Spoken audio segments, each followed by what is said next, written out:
President Joe Biden, along with Vice President Kamala Harris and Treasury Secretary Janet Yellen, held two separate meetings with Democrats this afternoon.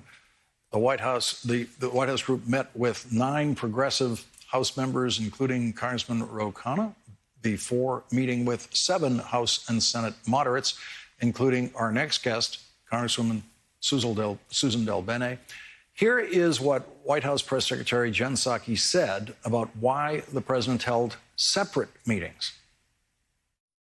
They aren't duels between factions of the party. There's broad agreement, actually, about the vast majority of issues here. So the president's basing this approach on 5 decades of Washington, which is a pretty good guide for how to get things done. And he felt these were the appropriate groups to come together and bring to the White House today. It's important for people to understand it's not as if these members don't talk to each other in Congress or don't have their own meetings with each other.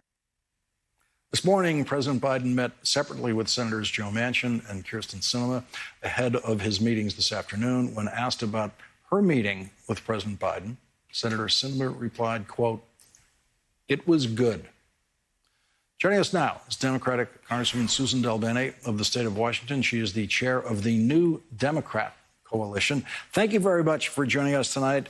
You're on what's considered the moderate side of the House. Where are you in these negotiations? Well, we had a great meeting with the president, the vice president, Secretary Yellen. And I think one thing that really was truly a step forward was that we had a good discussion about specific proposals the president was looking at, some of the things he thought would help us get to that 218 in the House and 50 in the Senate. So this was important. We've had many conversations up until this point talking about different issues, but really we have to look at what what the substance of an entire package would look like. And at this point, we started having more of that specific conversation, which I think was very important because we all have a huge sense of urgency that we need to get this done right away. You have in the past been supportive of the $3.5 trillion target. You're one of the moderates who is willing to go to that level.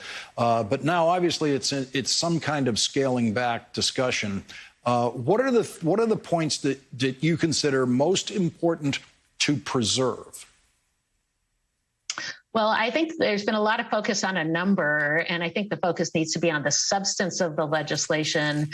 We've been pushing the New Dem Coalition, which is made up of 95 members of House Democrats. We've been pushing hard for the extension of the expanded child tax credit, something that has reduced child poverty in our country, reduced poverty for 3 million children already since those checks started going out in July. We support the permanent extension of the premium subsidies for the Affordable Care Act, which has helped more and more people have affordable health care coverage in our country, as well as making sure we close the Medicaid expansion gap. And we need to go big on climate. This is an existential threat for the globe. And so we think it's important that we look at decarbonization, incentives to clean renewable energy. So those are 3 big priorities from the New Dem Coalition. But there's more we can do. We always thought it was important that people lead with their priorities, that we focus on the substance of the bill. And that's what the American people are going to feel is what we actually put in there, not a number. Did the president tell you what Joe Manchin's position is on the climate provisions and whether there's any possibility of holding on to any of that in the Senate? The president talked about some of the challenges that he's faced, making sure that we have votes on climate is an incredibly important area. And so he's tried to be creative with ideas on what we can do that will pass the House and pass the Senate. And we provided feedback. Each of us that were there provided feedback on some of the proposals that he put forward, not only on climate, but also on issues supporting our families and our communities, so that he could take that into account as he continues his effort to help us land the plane, make sure that we get not only the Build Back Better Act passed, but also the infrastructure bill passed right away. Folks want to see us want to see governance work and want to see us get this done. So we do have a sense of urgency, want to get this done right away. Congresswoman Susan DelBene, thank you very much for joining us tonight. Really appreciate it. Absolutely.